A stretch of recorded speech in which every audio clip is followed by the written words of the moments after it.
Hello guys, আশা করি আপনারা সবাই ভালো আছেন। আমি আজকের একটা নতুন টপিকের উপরে ভিডিও বানাতে চলেছি, যেটা হচ্ছে আমরা প্রত্যেক দিন যে বাজারে রুই, কাতলা, মৃগেল, ভেটকি মাছগুলো নিয়ে আসি, সেগুলো কোথা থেকে কীভাবে আসে সেটা দেখাতে চলেছি। দেখতে থাকুন সেগুলো। দেখুন এই যে মাছগুলো ফিশারি থেকে ধরেছি, দেখুন কত মাছ, দেখুন হাজার হাজার মাছ। এভাবে দেখুন এক সাইডে হচ্ছে কাতলা রাখছে, এক সাইডে হচ্ছে আপনার মৃগেল রাখছে, এক সাইডে ভেটকি রাখছে, দেখুন কীভাবে রাখতেছে।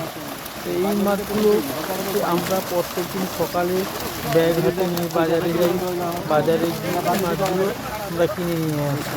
মাছগুলো এখানে কাউন্ট করে রাখি, তারপরে এগুলো হচ্ছে ট্রান্সপোর্টে ধরে মার্কেটে চলে যায়।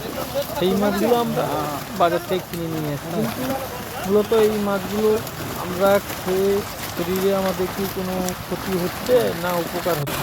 কিন্তু আমার মতে এই মাছগুলো খেয়ে আমাদের শরীরে ক্ষতিই হচ্ছে।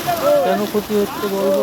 যে এই মাছগুলো দেখুন, এই মাছগুলো তো 3 মাসে আপনার 1.5-2 কেজি করে হয়ে যাচ্ছে। কিন্তু 3 মাসে 1.5-2 কেজি করে কি মাছের গ্রোথ হওয়া কি সম্ভব? এবার কীভাবে হচ্ছে?